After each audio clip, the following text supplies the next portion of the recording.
नमस्कार, DD news में आपका स्वागत है। मैं हूं चंद्रशेखर जोशी और आइए सबसे पहले देखते हैं इस वक्त की हेडलाइंस। रंगोत्सव पर देश भर में उड़े रंग और गुलाल। अयोध्या से काशी और पुरी से कोलकाता तक हर तरफ होली का उल्लास। कर्नाटक, केरल, महाराष्ट्र और गुजरात में भी दिखी रंगोत्सव की अनोखी छटा।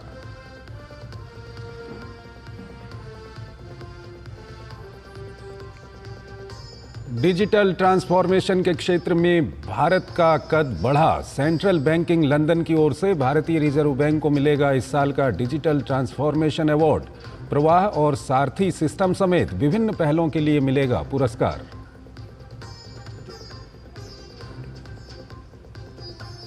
यूक्रेन संघर्ष सुलझाने की कोशिश के लिए रूसी राष्ट्रपति पुतिन ने किया पीएम मोदी का धन्यवाद। पूरी दुनिया के सामने की सराहना। ट्रंप ने रूस के साथ बातचीत को बताया सकारात्मक।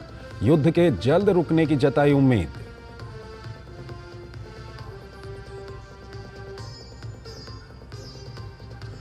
राष्ट्रपति व्लादिमीर पुतिन ने कुर्स्क क्षेत्र में फंसे यूक्रेनी सैनिकों को बख्शने के लिए आत्मसमर्पण करने को कहा। डोनाल्ड ट्रंप ने फंसे सैनिकों को बख्शने का किया था आह्वान।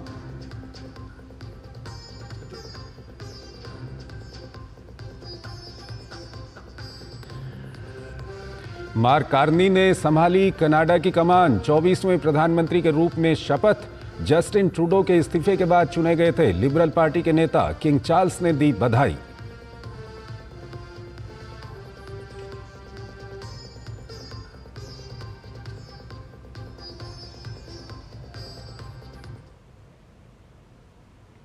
और आइए अब खबरों को विस्तार से देखते हैं और सबसे पहले बात करते हैं रंगों के त्योहार होली की।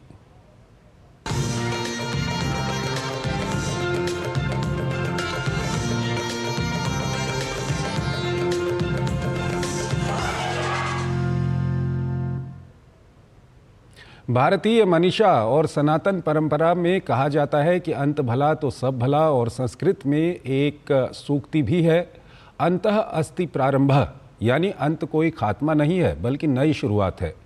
इसी शुरुआत और अंत में सब भले का नाम है होली। इसी को समझ लेने का आनंद है होली, और इसी को गाने बजाने और इसी के रंग में रंग जाने का नाम है होली।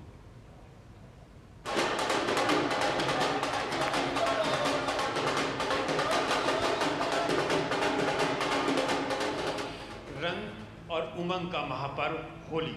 उड़ते रंग, अबीर गुलाल, जाति संप्रदाय, अमीर गरीब, हर बंधन के रंग को मिटाकर अपने ही रंग, एकता, समता और समरसता के रंग में रंग देते हैं। पूरा देश रंगों के इस महाउत्सव में सराबोर है। सबके अपने अंदाज और अपनी परंपरा है, लेकिन रंगों का संदेश समूचे देश में एक ही है, समृद्धि, भाईचारा और बुराई पर अच्छाई की विजय। कहीं पिचकारियों से निकलते रंग तो कहीं गुलाल की भीनी भीनी खुशबू फगुनाहट के खुमार को तोड़ लोगों के जीवन में ऊर्जा और उमंग के नए रंग भरने की करते कोशिश।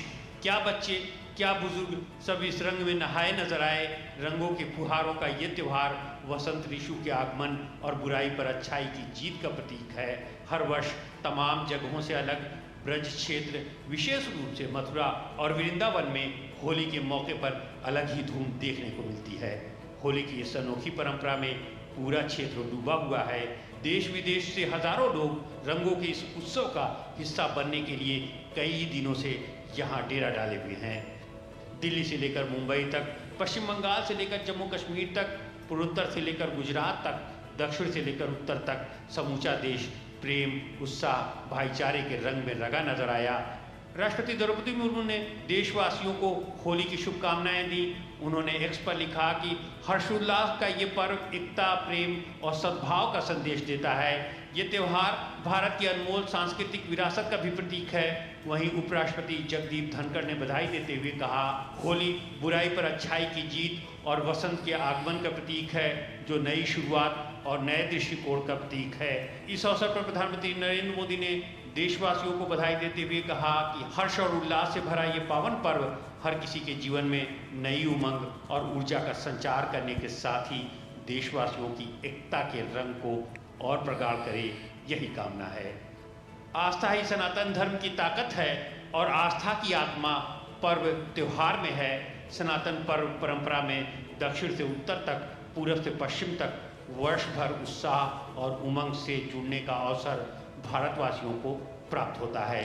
होली का एक ही संदेश, एकता से ही आगे रहेगा ये देश, और इस परंपरा को पूरे देश ने एक साथ हर्षोल्लास के साथ मनाकर देश और दुनिया को एक भारत श्रेष्ठ भारत के संकल्प से सिद्धि का संदेश दिया।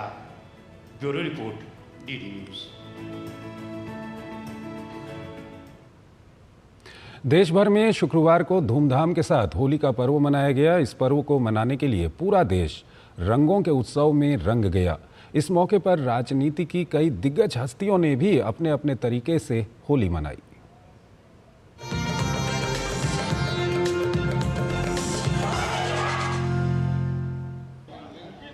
होली के त्योहार पर देश भर के दिग्गज नेता भी अपने अपने अंदाज में रंगोत्सव के जश्न में डूबे नजर आए। भाजपा अध्यक्ष जेपी नड्डा दिल्ली स्थित अपने आवास पर रंग खेलते नजर आए, तो रक्षा मंत्री राजनाथ सिंह दिल्ली में अपने आवास पर होली समारोह में ढोल बजाते नजर आए।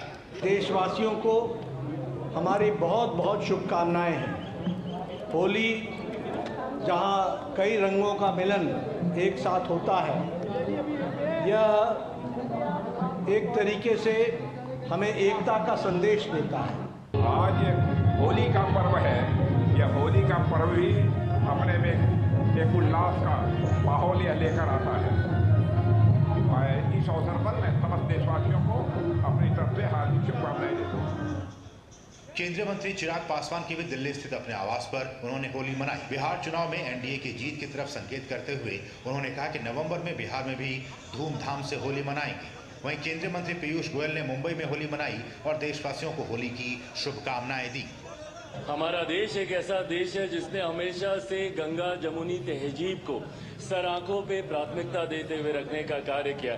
आज मैं चाहता हूं कि हम तमाम इन बातों को भूलकर, धर्म मजहब जातियों के मतभेदों को भूलकर खुशियों से सबको रंग लगाएं, खुशियों से सबके गले लगे। बहुत ही आनंद आ रहा है अपने क्षेत्र में अपनों के बीच परिवार के साथ आज यहाँ होली का महोत्सव मना रहा हूँ। उत्तर प्रदेश के मुख्यमंत्री योगी आदित्यनाथ गोरखनाथ मंदिर पहुंचे और स्थानीय लोगों के बीच जाकर होली खेली। उन्होंने पक्षियों को दाना खिलाया और गौ माता का गुलाल से तिलक किया। दिल्ली के मुख्यमंत्री रेखा गुप्ता और त्रिपुरा के सीएम मानिक साहा और छत्तीसगढ़ के मुख्यमंत्री विष्णुदेव साय भी होली के रंग में रंगे नजर आए। असम के मुख्यमंत्री हेमंत बिस्व शर्मा ने अपने अंदाज में गीत संगीत के साथ होली मनाई। उत्साह और उमंग के साथ तब भी थे जब प्रयागराज की धरती से एकता का संदेश गूंज रहा था, और उसी एकता के संदेश को लेकर के होली जैसे पावन पर्व को हमें आगे लेकर के चलना। दिल्ली की जनता को ढेरों बधाई और शुभकामनाएं। दिल्ली की तस्वीर में नए रंग भरने की तैयारी, सौहार्दपूर्ण तरीके से दिल्ली चले, सब मिलजुल कर दिल्ली के विकास के लिए काम करें। महाराष्ट्र के उप मुख्यमंत्री एकनाथ शिंदे, उत्तर प्रदेश के उप मुख्यमंत्री केशव प्रसाद मौर्य और ब्रजेश पाठक ने भी रंगोत्सव मनाया, तो समाजवादी पार्टी नेता अखिलेश यादव ने इटावा में होली खेली और रंगों में सराबोर दिखाई दी। सभी नेताओं ने होली पर देशवासियों को शुभकामनाएं दी और एकता, समरसता और भाईचारे का संदेश दिया। Bureau report, DD news.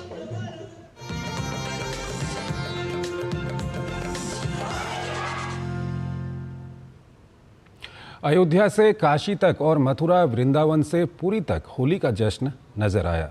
Ayodhya में रामलला ने हाथों में धनुष की जगह पिचकारी धारण की और रामलला ने फूलों की होली खेली। ब्रज क्षेत्र में भी होली का उल्लास चरम पर नजर आया। वृंदावन के प्रेम मंदिर में भक्तों ने अबीर गुलाल और रंगों की होली खेली, तो काशी में बाबा विश्वनाथ के दरबार में भक्तों ने गुलाल चढ़ाया। काशी में तो कहा जाता है 7 वार न्यौ त्योहार। बात जब होली की हो तो काशी के क्या कहने। काशी में होली पर हर्षोल्लास और उमंग की अलग छटा नजर आई। होली पर विदेशी भी काशी वासियों के साथ थिरकते नजर आए। मध्य प्रदेश के उज्जैन में महाकालेश्वर ज्योतिर्लिंग में भी होली मनाई गई और पुजारियों ने बाबा महाकाल और नंदी को गुलाल लगाया। ओडिशा के पुरी में भी भगवान जगन्नाथ के भक्तों ने होली मनाई।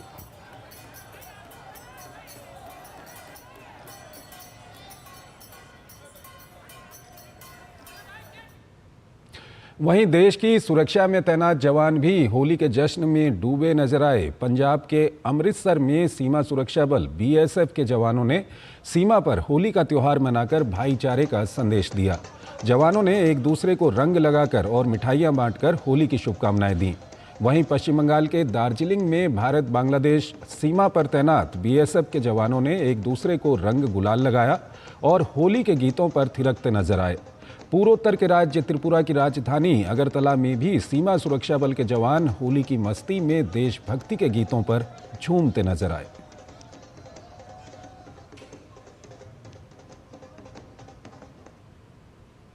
देश के हर राज्य में भी अलग अंदाज में होली मनाई गई। कहीं रंगों की बौछार हुई तो कहीं परंपराओं का अनोखा मेल हुआ।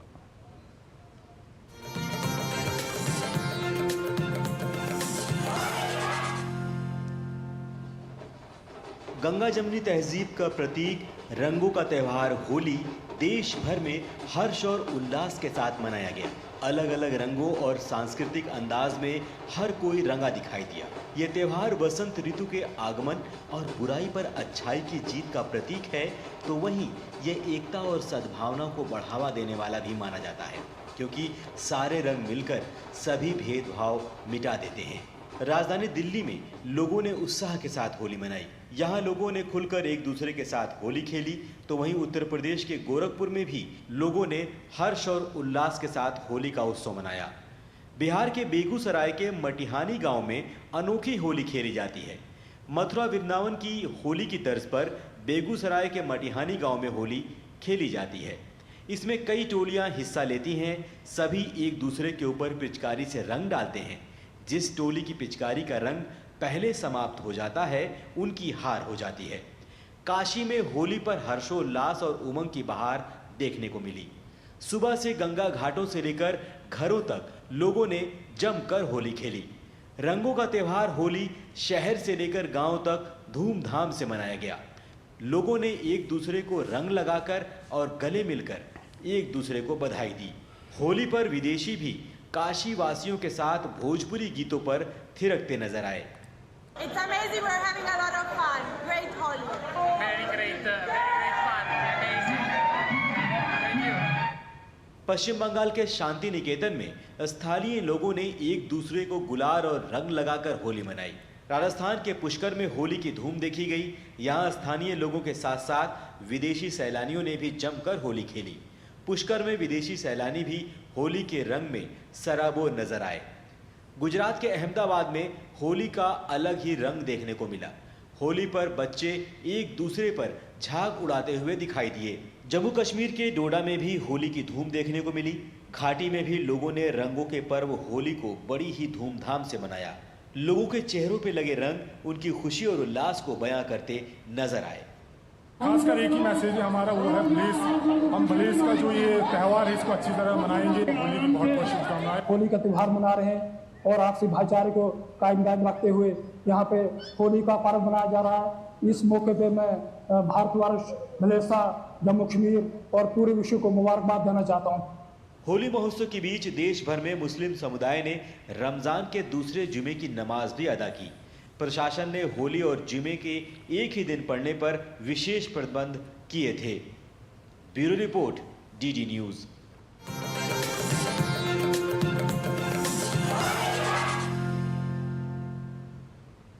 जैसे होली के रंगों में विविधता है, ठीक उसी तरह भारत के अलग अलग राज्यों में होली मनाने के तरीकों में भी विविधता है।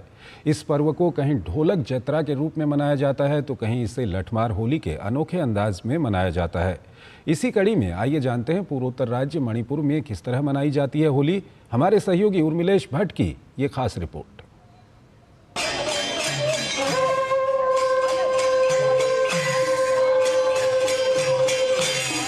भारत के हर राज्य में अलग अलग अंदाज में होली मनाई जाती है। कहीं रंगों की बौछार होती है तो कहीं परंपराओं का अनोखा मेल। पूर्वोत्तर के राज्य मणिपुर में होली को याओ सांग के नाम से जाना जाता है। 5 दिनों तक चलने वाले इस त्योहार की शुरुआत हो गई है। इसमें मैतेई समुदाय के लोग श्री विजय गोविंद मंदिर में इकट्ठा होते हैं और भगवान श्री कृष्ण और चैतन्य महाप्रभु की पूजा करते हैं। उसके बाद एक घास फूस से बनी झोपड़ी का दहन किया जाता है, जिसे मिठाबा कहा जाता है। फिर इसे जलाने के साथ ही मशाल लेकर अलग अलग समूह में जाते हैं और शुभारंभ होता है इस उत्सव का। सारी दुनिया में इस प्रकार के उत्सव की कोई तुलना नहीं है। इस प्रकार का उत्सव, इतना रंग, इतनी शालीनता, गरिमा, भद्रता और स्वच्छता, निर्मलता, शुद्धता, ये किसी और पर्व में पूरे देश में शायद कम देखने को मिलेगी जितनी यहाँ मणिपुर में मितेई वैष्णव हिंदुओं के मध्य में देखने को मिलती है। और इसी कारण यह यूनेस्को वर्ल्ड हेरिटेज, एक कल्चरल हेरिटेज के रूप में जाए, यह भी यहाँ के लोगों की मांग है। मथुरा वृंदावन को, रुक्मिणी राधा श्री कृष्ण के प्रदेश को मणिपुर के इम्फाल के साथ में जोड़ने वाला यह याओशांग उत्सव जो है, यह अद्भुत, असाधारण है और यह उत्सव भारतीयता को परिभाषित करता है। इस उत्सव के साथ अलग अलग जगहों पर खेल कूद प्रतियोगिताएं, नाटक और संगीत कार्यक्रम आयोजित किए जाते हैं। इस दौरान स्थानीय युवा समूहों द्वारा खेले जाने वाले पारंपरिक खेलों, नृत्य और संगीत के साथ साथ रंगों की भी मस्ती होती है। सबसे बड़ी बात यह है कि हर मोहल्ले में भगवान श्री कृष्ण और राधे जी का वो स्मरण करते हुए होली का दल होते हैं। ये होली दल घरों में जाते हैं और जो 5 दिन तक इस प्रकार का होली दल है, जगह जगह जाके भगवान राधे जी का और श्री कृष्ण जी का होती है। और इसके साथ साथ दूसरा पहलू है वो है खेल कूद। ये 5 दिन तक आपको ये ऐसा दृश्य देखने को मिलेगी कि मणिपुर जो है, इम्फाल जो है, खेल कूद का एक केंद्र है। याओशांग में खेलना हमारे लिए हमारी बॉडी के लिए भी बहुत फ़ायदा है और भविष्य में भी ये सभी के लिए एक मिसाल है। याओशांग पे स्पोर्ट इसलिए मनाते हैं हर साल, हमारा जो बच्चे लोग हैं तो इस तरह से स्पोर्ट में ध्यान दे ताकि अगली भविष्य के लिए उसको ठीक ठाक करवाए। तो इस तरह से मतलब हर साल इस तरह से स्पोर्ट की वजह से मतलब बच्चे लोग को अच्छा सुविधा, अच्छा मतलब खेलने का प्रयास करने का उसको मौका दिया गया। यह उत्सव लोगों को आपसी सद्भाव और सांस्कृतिक विरासत से जोड़ने का काम करता है, जिससे समाज में एकता और उल्लास बना रहता है। यही परंपराएं भारत की समृद्ध विरासत को दर्शाती हैं। मणिपुर की यह होली उल्लास, सांस्कृतिक विरासत और परंपरा का एक अनूठा संगम है, जो लोगों को आपस में जोड़कर एक सद्भावना का संदेश देती है। कैमरामैन प्रमोद नेगी के साथ मैं उर्मिलेश भट्ट, डीडी न्यूज़, इम्फाल, मणिपुर। जब रंगों की खुशियां दूर देशों तक पहुंचती है तो होली सिर्फ एक त्योहार नहीं बल्कि लोगों को जोड़ने वाला एक खूबसूरत रास्ता बन जाता है। होली का ये पर्व सिर्फ भारत तक ही सीमित नहीं है बल्कि अब विदेशों में भी होली की धूम मचने लगी है। विदेशों में स्थित भारतीय लोगों के साथ साथ विदेशी नागरिक भी इस रंगीन उत्सव का हिस्सा बन रहे हैं, जिससे ये एक ग्लोबल इवेंट बन चुका है। होली का रंग देश में ही नहीं विदेशों में भी खूब बिखरा। लोगों ने दुनिया के अलग अलग कोनों में होली पर्व आस्था और उल्लास के साथ मनाया। दुबई में भारतीय समुदाय के लोगों ने श्रीनाथ जी मंदिर में होली का त्योहार मनाया। यूएई में हिंदू धार्मिक जीवन का आधार यह ऐतिहासिक मंदिर एक आनंदमय और भक्तिमय स्थान में तब्दील हो गया। इस अवसर पर सभी उम्र के लोगों ने एक दूसरे को होली की शुभकामनाएं दी। बांग्लादेश में भारतीय सहायक उच्चायोग ने होली समारोह का आयोजन किया, जिसमें एकता और सांस्कृतिक सद्भाव को बढ़ावा दिया गया। इस कार्यक्रम में कृष्ण राधा नृत्य की मनमोहक प्रस्तुति और लोकगीतों का मनमोहक गायन हुआ, जिसने माहौल को और भी जीवंत बना दिया। लोगों ने एक दूसरे को रंग लगाकर होली की शुभकामनाएं दी। पूर्वी अफ्रीकी द्वीप समूह ज़ांज़ीबार में होली का त्योहार उत्साह और उमंग के साथ मनाया गया। भारतीय समुदाय ने ऐतिहासिक स्टोन टाउन में स्थित रोमजी स्ट्रीट पर शिव शक्ति मंदिर में पारंपरिक उत्साह के साथ जश्न मनाया। ये यूनेस्को की विश्व धरोहर स्थल में भी शामिल है। पीआईओ और एनआरआई समुदायों के 100 से अधिक सदस्यों ने रंगों से होली खेली। नेपाल के तराई क्षेत्र में आज होली मनाई गई, जबकि पहाड़ी क्षेत्र में गुरुवार को होली मनाई गई। काठमांडू के इस्कॉन बुधनील कांठा में हजारों लोगों ने फूलों से होली खेली और एक दूसरे को शुभकामनाएं दी। शंघाई में भारतीय महावाणिज्य दूतावास ने होली उत्सव का आयोजन किया, जिसमें भारतीय समुदाय और अन्य लोगों ने हिस्सा लिया और एक दूसरे को हार्दिक शुभकामनाएं दी। Bureau report, DD news. भक्ति के 5 रंगों में कौन सा रंग है सबसे ज्यादा प्रिय? श्री कृष्ण भगवान को होली के शुभ अवसर पर इसी तत्व को समझने के लिए हमारे संवाददाता अजय मिश्र ने मलूक पीठाधीश्वर से विशेष चर्चा की है। वैसे तो भारतवर्ष और पूरे देश में, पूरी दुनिया में होली का जो उत्सव है वो पूरी धूमधाम के साथ मनाया जाता है, लेकिन अवध और मथुरा वृंदावन की जो होली है वो विशेष महत्व इसलिए रखती है क्योंकि यहाँ पर भक्त अपने भगवान के साथ होली खेलते हैं। कुछ भक्त ऐसे भी हैं जो अपने भगवान से बातें करते हैं। हमारे साथ हैं मलूक पीठाधीश्वर जी। महाराज श्री, आज आपने भगवान के साथ होली खेली, क्या बातें हुई आपकी? सच्ची बात तो यह है कि होली महोत्सव जो है वह केवल प्राकृत रंग गुलाल से एक दूसरे को सराबोर करने का उत्सव नहीं, वस्तुतः भक्ति के रंग में, प्रेम के रंग में, भक्ति के रस में सबको सराबोर करने का उत्सव है। भक्ति के 5 रस कहे जाते हैं: शांत, दास्य, सख्य, वात्सल्य और श्रृंगार। विलक्षण बात यह है कि होली उत्सव में भक्ति के 5 रस एक साथ प्रकट हो जाते हैं। वात्सल्य भाव भी है, दास्य भाव भी है, सख्य भाव भी है। सख्य के बिना होली कैसे होगी? और माधुर्य तो है ही। महाराज जी, चूँकि अयोध्या अवध में तो मर्यादा है, ब्रज की होली और अवध की होली में क्या अंतर है? आपने 5 जो भाव कहे वो भगवान शिव में पाए जाते हैं, आपने कथा में कहा था। और वो मसाने की होली भी बड़ी प्रसिद्ध है। काशी की होली, अवध की होली और वृंदावन की होली, क्या तत्वतः क्या अंतर है संक्षेप में? वस्तुतः तो कोई अंतर नहीं है, क्योंकि जब रामकृष्ण में अंतर नहीं तो रामकृष्ण के धाम में अंतर नहीं, उनकी रसोपासना में अंतर नहीं। जैसी हमारी व्रज की होली है, यदि अयोध्या के रसिक आचार्यों के पदों को आप पढ़ेंगे, सुनेंगे, तो आपको लगेगा कि जो होली व्रज की है वही अयोध्या की है, जो अयोध्या की है वही यहाँ की है। रही मर्यादा की बात, तो मर्यादा क्या है? मर्यादा वस्तुतः एक व्यवस्था है। और क्या ब्रज में मर्यादा नहीं है? मर्यादा ब्रज में नहीं है क्या? ठाकुर जी की मर्यादा है, श्री जी की मर्यादा है, बाबा मैया की मर्यादा है, दाऊ दादा की मर्यादा है। पर होली में कहीं कोई बहुत अधिक प्रेम में विभोर होकर अमर्यादित हो जाए तो उसको बुरा नहीं माना जाता है। शायद इसीलिए कहावत है, बुरा ना मानो होली है। महाराज, अंतिम प्रश्न ये है कि इतने सारे रंग हैं, सारे रंग भगवान ने बनाए और सभी इस पृथ्वी से वहाँ से ऊपर, भगवान को सबसे प्रिय रंग कौन सा है? भगवान तो केवल प्रेम के रंग में ही प्रसन्न होते हैं, और वो रंग प्रकृति का नहीं है, वो तो अप्राकृत रंग है। ठाकुर जी को लाल रंग बहुत प्रिय है। लाली मेरे लाल की जित देखूं तित लाल, लाली देखन मैं गई मैं भी हो गई लाल। तो लाल रंग ज़्यादा प्रिय है, ऐसा हमने संतों से सुना है। महाशय, बहुत बहुत प्रणाम आपके चरणों में। तो ब्रज के ऐसे ही रहस्य को समझने के लिए आपको किसी समर्थ सदगुरु के शरण में आना होगा और उनसे उचित प्रश्न करने होंगे। कैमरामैन आशीष के साथ अजय मिश्र, डीडी न्यूज़, श्रीधाम, वृंदावन। देश भर में रंगों का त्यौहार बड़ी ही धूमधाम से मनाया जा रहा है। इस मौके पर लोकसभा अध्यक्ष ओम बिरला ने भी कोटा में होली का त्यौहार मनाया। इस दौरान ओम बिरला ने कैथुनी पोल स्थित अपने आवास पर लोगों के साथ गुलाल लगाकर होली खेली।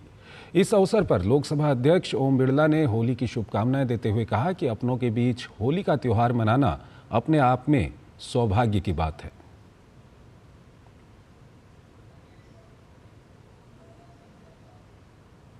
होली की सभी को बहुत बहुत शुभकामनाएं। होली का पर्व सबके जीवन में खुशी लेके आए, उमंग लेके आए, उत्साह लेके आए। होली इसी तरीके से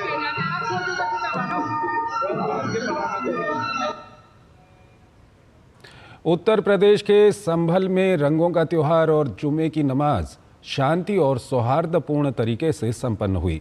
इस पर संभल के डीएम राजेंद्र पेंसिया ने बताया कि होली के खास मौके पर हमारी पूरी तरह से तैयारियां थीं।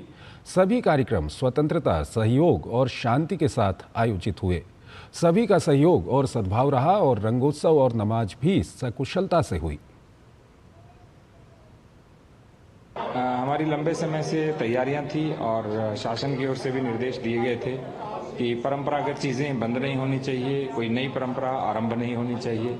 उसी के क्रम में सभी को पता था कि किसी पर किसी प्रकार का कोई भी प्रतिबंध या पाबंदी नहीं है।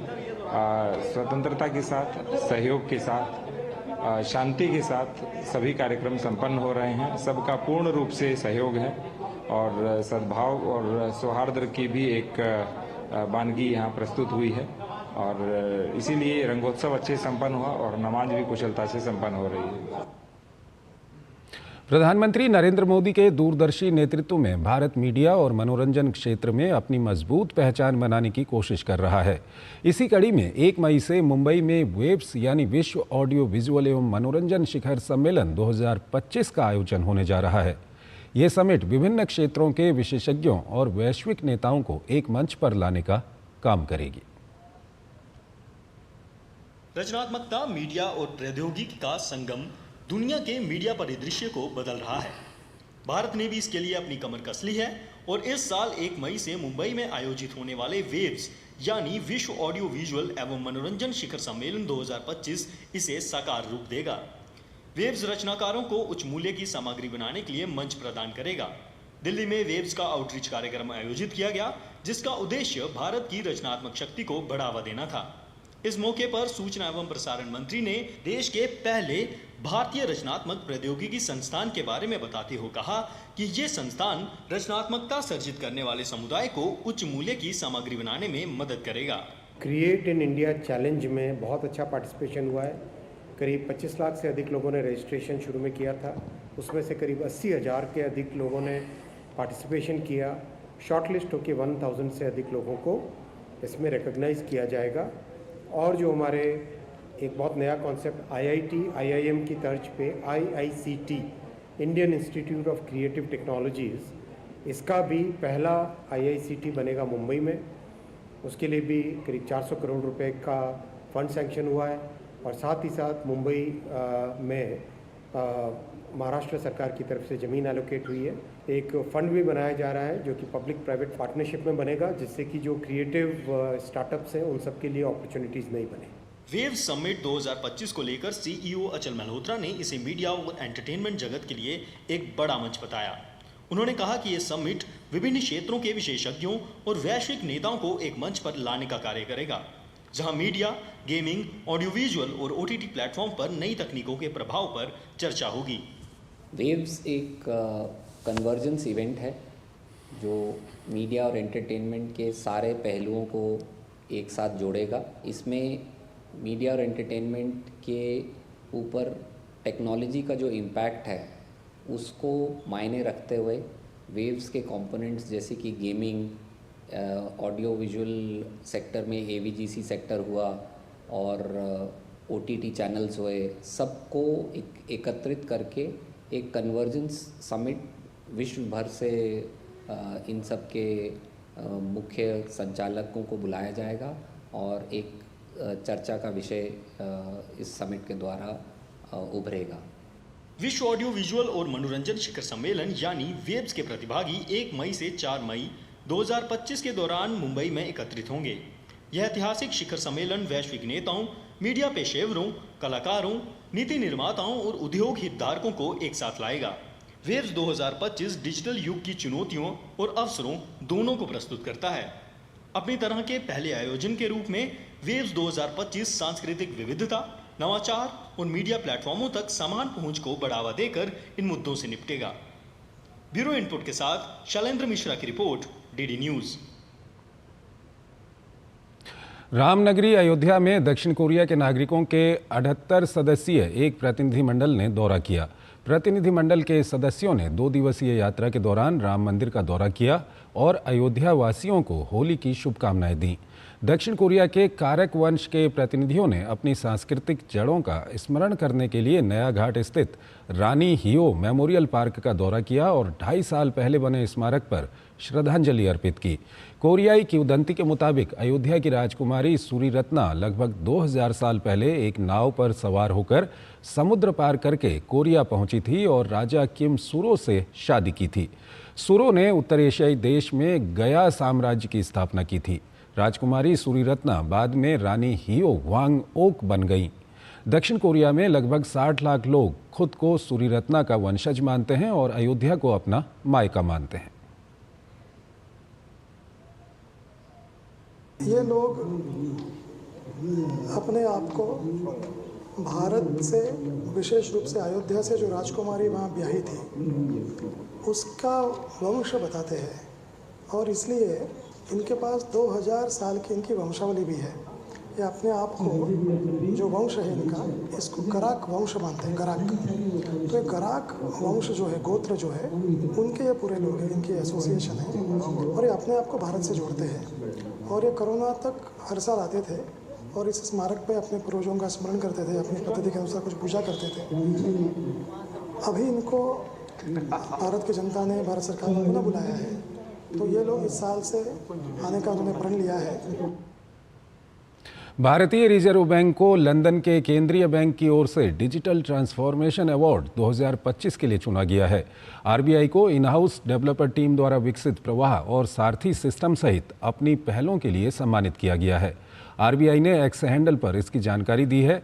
पुरस्कार समिति ने उल्लेख किया कि कैसे इन डिजिटल पहलों ने कागज आधारित सबमिशन के उपयोग को कम कर दिया है, जिससे आरबीआई की आंतरिक और बाहरी प्रक्रियाओं में बदलाव आया है। आरबीआई के आईटी विभाग के प्रभारी मुख्य महाप्रबंधक शैलेंद्र त्रिवेदी की अगुवाई में दोनों प्रणालियों को तैयार किया गया है।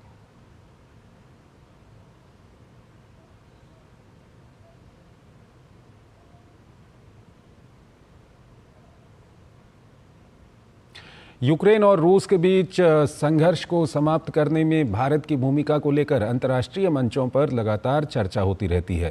प्रधानमंत्री नरेंद्र मोदी कई बार दोहरा चुके हैं कि ये समय युद्ध का नहीं बल्कि बुद्ध का है। उन्होंने ये भी कहा है कि किसी भी समस्या का समाधान केवल संवाद और कूटनीति के माध्यम से ही संभव है। भारत की इसी प्रतिबद्धता को रूसी राष्ट्रपति पुतिन ने काफ़ी सराहा है। रूस और यूक्रेन युद्ध को रोकने में पूरी दुनिया लगी है। प्रधानमंत्री नरेंद्र मोदी भी युद्ध समाप्त करने और बातचीत से समस्या के समाधान की कई बार अपील कर चुके हैं। अब जब अमेरिका ने यूक्रेन में युद्ध विराम का प्रस्ताव भेजा तो रूसी राष्ट्रपति पुतिन ने पीएम मोदी और राष्ट्रपति ट्रंप समेत युद्ध खत्म करने की कोशिशों में लगे वैश्विक नेताओं को धन्यवाद दिया। पुतिन ने कहा कि वो उनके योगदान की सराहना करते हैं क्योंकि ये संघर्ष रोकने और जान माल के नुकसान को रोकने के लिए उनका मकसद बड़ा है। मैं यूक्रेन की स्थिति पर ध्यान केंद्रित करने के लिए अमेरिका गए राष्ट्रपति ट्रंप का आभार व्यक्त करता हूं। चीन के राष्ट्रपति शी जिनपिंग, भारत के प्रधानमंत्री मोदी, ब्राजील और दक्षिण अफ्रीका के राष्ट्रपति सहित कई राष्ट्र अध्यक्ष इस मुद्दे के समाधान के लिए महत्वपूर्ण समर्पण दिखा रहे हैं। हम उनके योगदान की सराहना करते हैं क्योंकि यह संघर्ष को रोकने और जान माल के नुकसान को रोकने के लिए उनका महान उद्देश्य है। प्रधानमंत्री नरेंद्र मोदी ने कई मौकों पर क्षेत्र में शांति लाने पर जोर देते रहे हैं और रूस यूक्रेन संघर्ष पर भारत के रुख को स्पष्ट किया है। हाल ही में व्हाइट हाउस में ट्रंप के साथ अपनी बैठक में भी पीएम मोदी ने स्पष्ट किया था कि भारत इस मामले में तटस्थ नहीं है बल्कि भारत शांति के साथ खड़ा है। पीएम मोदी ने कहा था कि ये समय युद्ध का नहीं बुद्ध का है। दुनिया का एक सोच रही है कि भारत न्यूट्रल है। भारत न्यूट्रल नहीं है। भारत का अपना पक्ष है और भारत का पक्ष है शांति।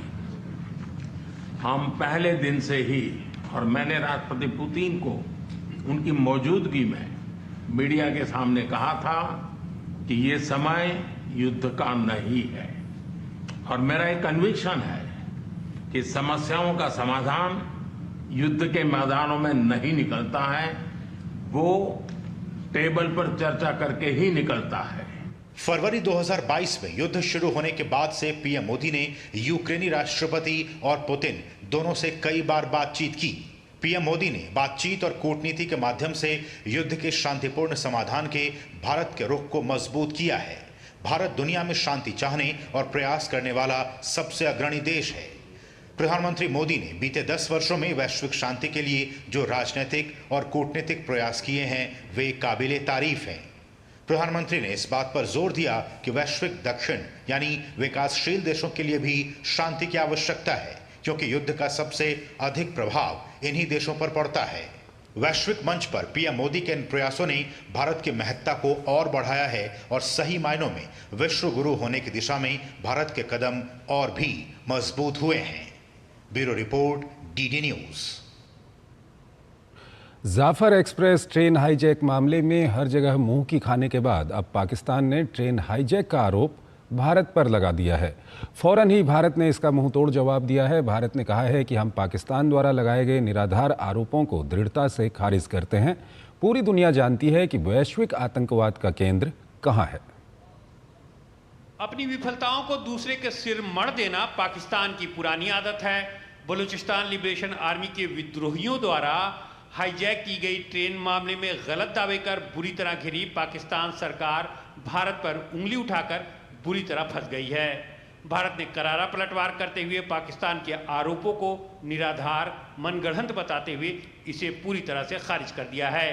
भारत ने कहा है कि दुनिया जानती है कि वैश्विक आतंकवाद का केंद्र कहां है। विदेश मंत्रालय के प्रवक्ता रणधीर जायसवाल ने कहा कि हम पाकिस्तान के निराधार आरोपों को दृढ़ता से खारिज करते हैं। पूरी दुनिया जानती है कि वैश्विक आतंकवाद का केंद्र कहां है। पाकिस्तान को अपनी आंतरिक समस्याओं और विफलताओं के लिए दूसरों पर उंगली उठाने और दोष मढ़ने के बजाय अपने अंदर झांकना चाहिए, न कि भारत को बदनाम करने के बेबुनियाद प्रयास करने चाहिए। दरअसल मंगलवार को बलूचिस्तान लिबरेशन आर्मी ने कोयटा से पेशावर जा रही जाफर एक्सप्रेस ट्रेन को हाईजैक कर लिया था, लेकिन विद्रोही संगठन पाकिस्तान के इस दावे पर अभी भी सवाल उठा रहे हैं। उनका कहना है कि लड़ाई अभी भी जारी है। पाकिस्तानी विदेश मंत्रालय ने इस हमले में विदेशी ताकत के हाथ होने का आरोप लगाया। उनका कहना है कि विद्रोही ट्रेन की घेराबंदी के दौरान अफगानिस्तान में बैठे अपने आकाओं के संपर्क में थे। तालिबान ने भी पाकिस्तान के इन आरोपों को तुरंत खारिज कर दिया है। अफगान विदेश मंत्रालय ने पाकिस्तान को इस गैर जिम्मेदाराना बयानबाजी से बचने और अपनी सुरक्षा चुनौतियों को हल करने की सलाह दी है। Bureau report, DD news.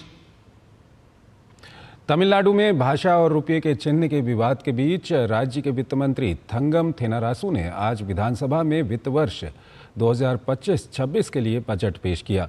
Budget में कलेगनार कनवु इल्लम आवास योजना के तहत 1 लाख नए मकानों के लिए 3,500 करोड़, मुख्यमंत्री ग्रामीण सड़क विकास योजना के लिए 2,200 करोड़ रुपए आवंटित किए गए। इसके अलावा चेन्नई में स्पॉन्ज पार्क के लिए 88 करोड़ रुपए निर्धारित किए गए। राज्य के बजट में महिलाओं के वास्ते किराया मुक्त बस यात्रा योजना के लिए सब्सिडी के तौर पर 3,600 करोड़ रुपए आवंटित किए गए। तमिलनाडु विधानसभा में बजट सत्र की शुरुआत नाटकीय रही। विपक्षी पार्टी AIADMK ने सदन से वॉकआउट किया, वहीं भाजपा ने सत्र का बहिष्कार किया। विधानसभा से वॉकआउट करने के बाद विपक्ष के नेता एडप्पादी के पलानीस्वामी ने सदन के बाहर मीडिया से बातचीत के दौरान कहा कि तमिलनाडु सरकार को कथित शराब घोटाले की जिम्मेदारी लेनी चाहिए और इस्तीफा दे देना चाहिए। उन्होंने दावा किया कि जांच में 1,000 करोड़ रुपए से ज्यादा के भ्रष्टाचार का खुलासा होने के बावजूद सरकार ने कोई कार्रवाई नहीं की है। उन्होंने मांग की कि DMK सरकार नैतिक जिम्मेदारी ले और इस्तीफा दे।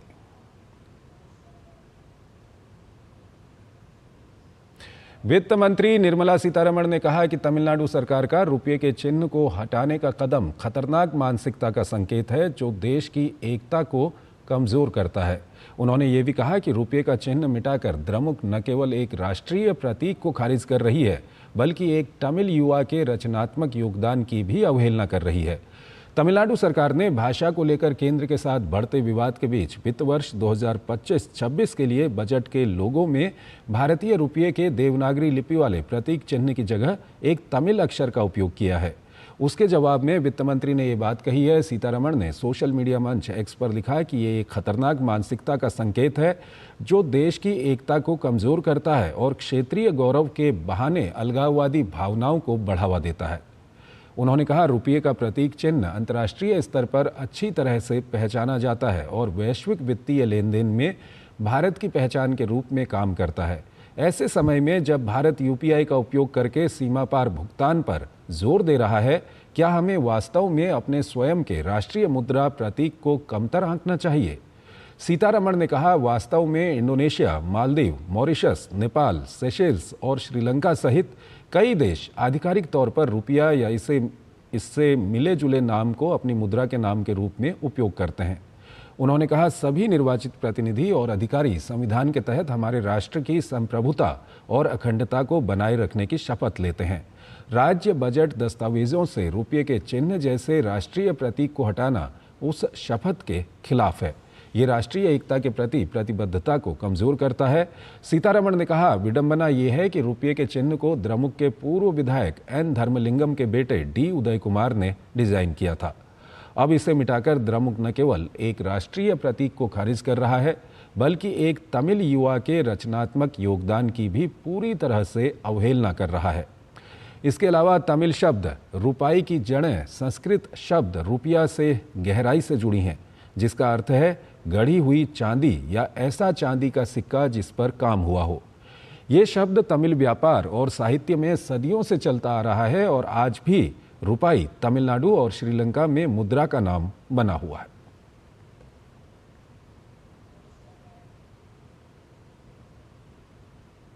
और वहीं तमिलनाडु सरकार द्वारा राज्य के बजट दस्तावेज में रुपये का आधिकारिक प्रतीक चिन्ह नहीं होने के विवाद के बीच रुपये के डिजाइनर एवं IIT गुवाहाटी के प्रोफेसर उदय कुमार धर्मलिंगम ने अपनी प्रतिक्रिया दी है। उदय कुमार धर्मलिंगम ने कहा कि इतने वर्षों के बाद इस तरह के विवाद की कभी उम्मीद नहीं की थी। So I'm really happy about this. Being the design of the rupee symbol, so I'm always excited to see my designs in many places. Yeah, it gives a great feeling. But yeah, this change and this debate I never expected. It just happened to be. It somehow took this turn, and then so there is a lot of concerns going on in terms of the symbol itself. Tripura में महिलाओं को सशक्त बनाने के लिए कई योजनाएं शुरू की गई हैं। इसी कड़ी में राज्य के मुख्यमंत्री माणिक साहा ने कन्या आत्मनिर्भर योजना के तहत उच्चतर माध्यमिक परीक्षा उत्तीर्ण करने वाली 140 मेधावी छात्राओं को स्कूटी प्रदान की।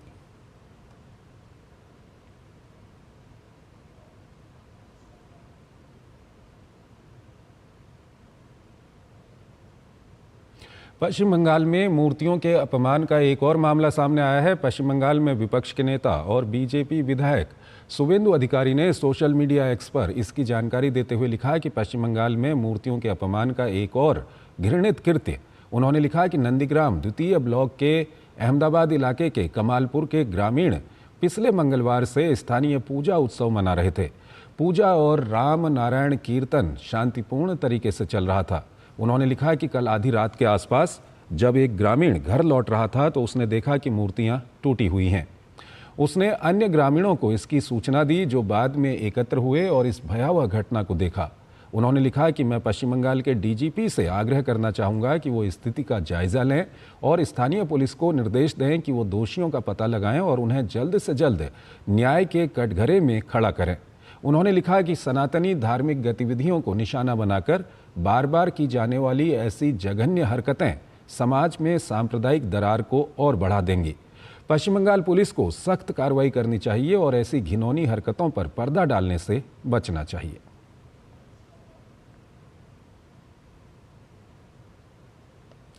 पश्चिम बंगाल में मूर्तियों के अपमान का एक और मामला सामने आने के बाद भारतीय जनता पार्टी के IT सेल के राष्ट्रीय संयोजक अमित मालवीय ने इसे घृणित कृत्य बताया है।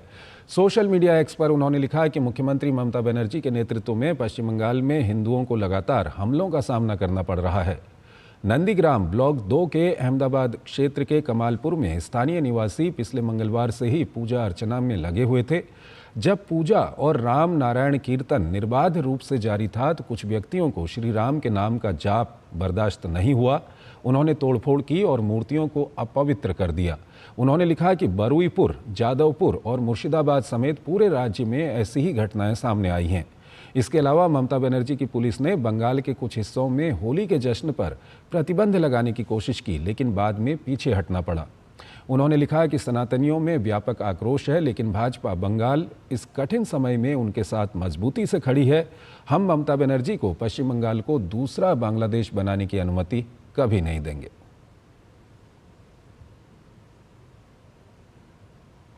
उद्योग एवं आंतरिक व्यापार संवर्धन विभाग DPIIT के संयुक्त सचिव पंकज कुमार की अध्यक्षता में आज नेटवर्क प्लानिंग ग्रुप NPG की 89वीं बैठक हुई, जिसमें सड़क, रेलवे और मेट्रो क्षेत्रों में बुनियादी ढांचा परियोजनाओं का मूल्यांकन किया गया।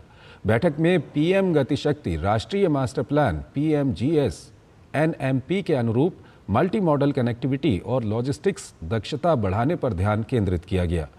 NPG ने PM गतिशक्ति के एकीकृत मल्टी मॉडल इंफ्रास्ट्रक्चर, आर्थिक और सामाजिक नोड्स के लिए अंतिम मील कनेक्टिविटी और इंटर मॉडल समन्वय के सिद्धांतों के अनुरूप 4 सड़क, 3 रेलवे और 1 मेट्रो परियोजनाओं सहित कुल 8 परियोजनाओं का मूल्यांकन किया।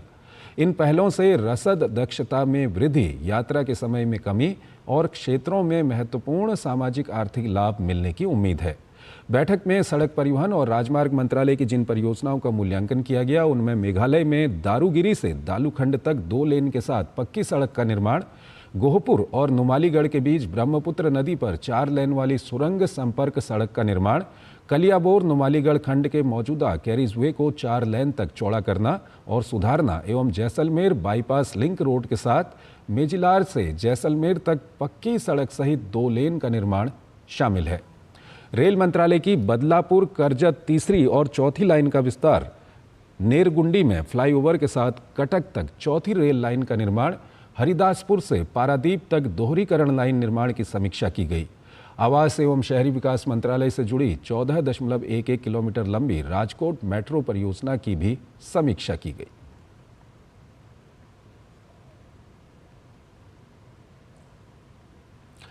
उत्तर प्रदेश के आगरा से यूपी ATS ने ISI एजेंट को गिरफ्तार किया है। उत्तर प्रदेश ATS ने एक बड़ी कार्रवाई करते हुए आगरा से ऑर्डिनेंस फैक्ट्री फिरोजाबाद में तैनात चार्जमैन रविंद्र कुमार को गिरफ्तार किया है। रविंद्र कुमार पर आरोप है कि वो पाकिस्तानी खुफिया एजेंसी ISI के लिए जासूसी कर रहा था। रविंद्र कुमार एक हनी ट्रैप में फंसकर ऑर्डिनेंस फैक्ट्री से जुड़ी गोपनीय जानकारियां ISI को भेज रहा था। जांच में सामने आया है कि उसने फैक्ट्री की डेली प्रोडक्शन रिपोर्ट, जिसमें ड्रोन, गगनयान प्रोजेक्ट और अन्य संवेदनशील जानकारियां शामिल थीं, स्क्रीनिंग कमेटी का confidential letter, pending requisition list और अन्य दस्तावेज एक महिला को भेजे थे। रविंद्र कुमार की फेसबुक के जरिए पिछले साल एक महिला से दोस्ती हुई थी, जिसने खुद को नेहा शर्मा के नाम से पेश किया था। बाद में बातचीत के दौरान महिला ने यह स्वीकार किया कि वो पाकिस्तान की खुफिया एजेंसी के लिए काम करती है। पैसों के लालच में आकर रविंद्र कुमार ने उसे गोपनीय दस्तावेज भेजने शुरू कर दिए।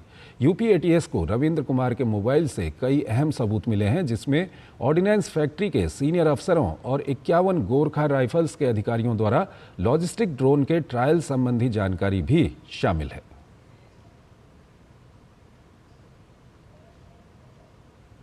फिरोजाबाद डिस्ट्रिक्ट में एक ऑर्डिनेंस फैक्ट्री है। वहाँ पे एक व्यक्ति जो कि चार्जमैन के पद पर है, नाम रविंद्र कुमार, उनके द्वारा अपने पाक ISI हैंडलर को सूचनाएं साझा किया जा रहा था, जो कि गोपनीय सूचनाएं हैं और काफ़ी संवेदनशील सूचनाएं हैं। उक्त रविंद्र कुमार से प्रारंभिक पूछताछ कल की गई एवं विस्तृत पूछताछ हेतु उसको फिर ATS मुख्यालय बुलाया गया, जहाँ पे ये प्रमाणित हुआ कि उसके द्वारा नेहा नाम के एक हैंडलर के माध्यम से काफ़ी संवेदनशील सूचनाएं जो है उन साझा किया गया।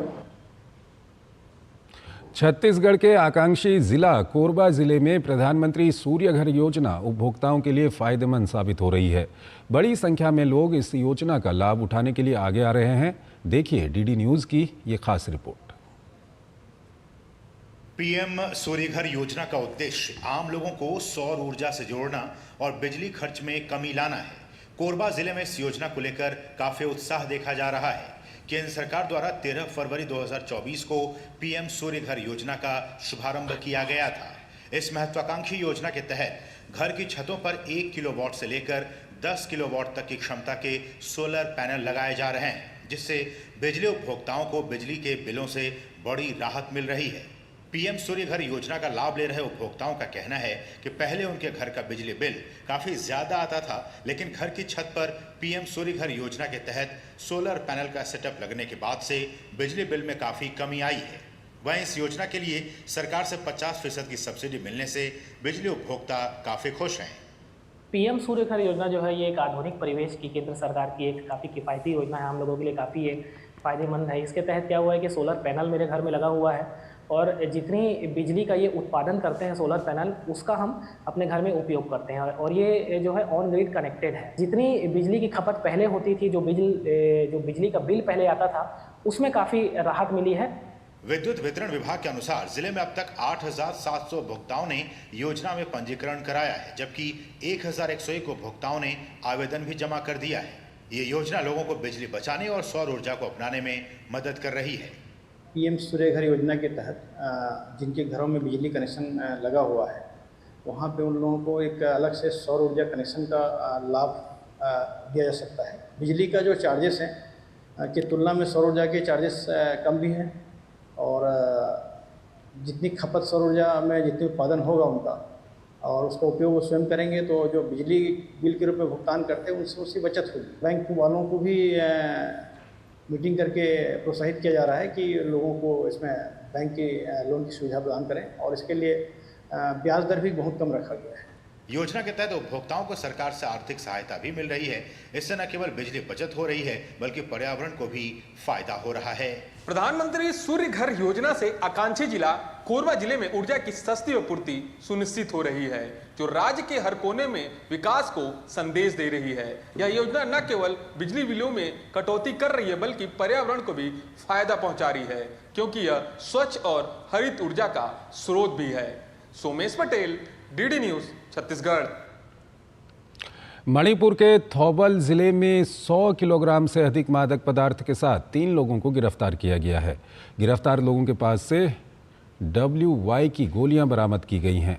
मणिपुर पुलिस ने जानकारी देते हुए बताया कि राज्य पुलिस और स्वापक नियंत्रण ब्यूरो NCB की संयुक्त टीम ने लिलोंग थाने के निकट से ये बरामदगी की। पुलिस के अनुसार गिरफ्तार किए गए आरोपियों में से 2 लोग असम निवासी हैं। आरोपियों की पहचान असम के गोलाघाट निवासी अमलदास जालक्सो, असम के मोरीगांव निवासी महेदी अलोम और थौबल के लिलोंग हंगमथाबी निवासी मोहम्मद खुर्शीद के रूप में हुई। पुलिस ने बताया कि अभियान के दौरान एक ट्रक और एक वाहन भी जब्त किया गया।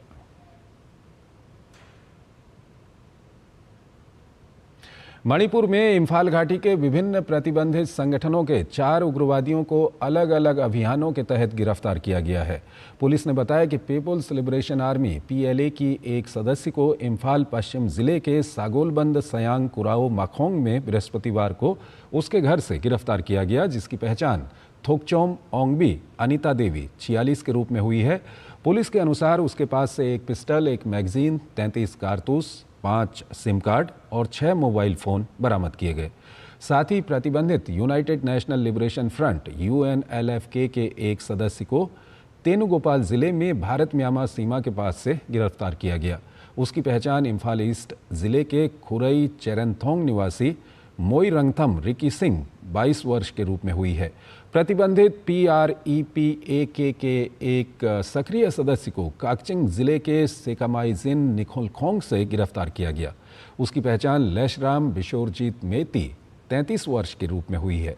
पुलिस ने बताया कि लकड़ियों के परिवहन करने वाले वाहनों से जबरन रुपये वसूलने के आरोप में एक अन्य व्यक्ति को गिरफ्तार किया गया है।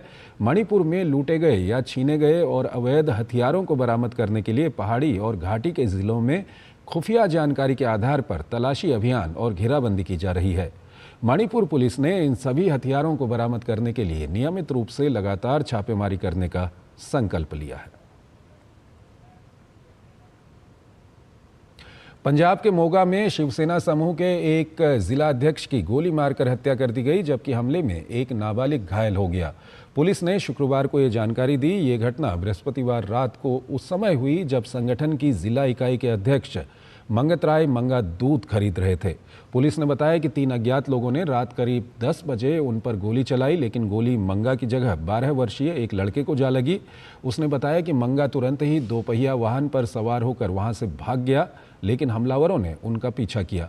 पुलिस ने बताया कि पीछा करते समय हमलावरों ने मंगा पर दोबारा गोली चलाई और इस बार गोली मंगा को जा लगी, जिसके बाद हमलावर मौके से भाग गए।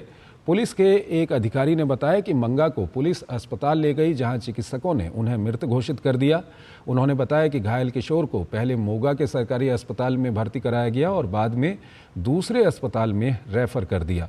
पुलिस ने बताया कि वो इस बात की पुष्टि कर रहे हैं कि मंगा किस शिवसेना संगठन से जुड़ा था। तो एक बंदा ਜਿਹੜਾ ਮੰਗਾ ਉਹ ਦੁੱਧ ਲੈਣ ਗਿਆ ਸੀਗਾ, ਉਹਦੇ ਉੱਥੇ ਫਾਇਰ ਵੱਜਿਆ। ਇੱਕ ਬੱਚੇ ਦੇ ਵੀ ਉੱਥੇ ਇੱਕ ਫਾਇਰ ਪੱਟ ਦੇ ਵਿੱਚ ਵੱਜ ਕੇ ਬਾਹਰ ਨਿਕਲ ਗਿਆ ਤੇ ਉਹਨੂੰ ਵੀ ਹੁਣ ਟ੍ਰੀਟਮੈਂਟ ਕਰਾ ਰਹੇ ਹਾਂ। ਤੇ ਜਿਹੜਾ ਮੰਗਾ ਸਿੰਘ ਦੀ ਆ ਉਹਦੀ ਜਿਹੜੀ ਆ ਮੌਕੇ ਤੇ ਮੌਤ ਹੋ ਗਈ ਆ ਤੇ ਬਾਕੀ ਜਿਹੜੀ ਕਾਰਵਾਈ ਕਰ ਰਹੇ ਆ।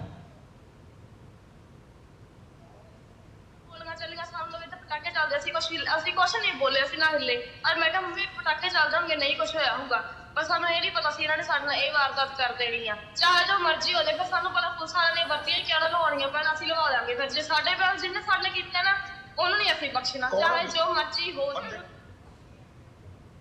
राष्ट्रपति व्लादिमीर पुतिन ने रूसी सुरक्षा परिषद के स्थायी सदस्यों के साथ बैठक में कहा कि कीव शासन को अमेरिकी राष्ट्रपति डोनाल्ड ट्रंप के कुर्स्क क्षेत्र में यूक्रेनी सैनिकों को बख्शने के आह्वान को लागू करने के लिए अपनी सेनाओं को आत्मसमर्पण करने का आदेश देना चाहिए।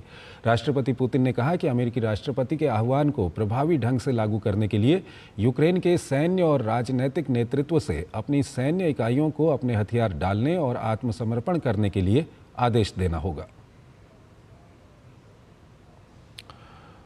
पूर्व केंद्रीय बैंकर मार्क कार्नी ने शुक्रवार को कनाडा के नए प्रधानमंत्री के रूप में शपथ ली। 59 वर्षीय कार्नी ने प्रधानमंत्री जस्टिन ट्रूडो की जगह ली, जिन्होंने जनवरी में अपने इस्तीफे की घोषणा की थी। मार्क कार्नी का नाम बैंकिंग और वित्तीय जगत में एक भरोसेमंद नेतृत्व के रूप में जाना जाता है। वो बैंक ऑफ कनाडा के प्रमुख के रूप में भी काम कर चुके हैं। माना जा रहा है कि कनाडा के नए प्रधानमंत्री अमेरिकी राष्ट्रपति डोनाल्ड ट्रंप द्वारा शुरू किए गए व्यापार युद्ध, विलय के खतरे और अपेक्षित संघीय चुनाव के बीच अपने देश को आगे बढ़ाने का प्रयास करेंगे। तो इस बुलेटिन में फिलहाल इतना ही। आप बने रहिए डीडी न्यूज़ के साथ। नमस्कार।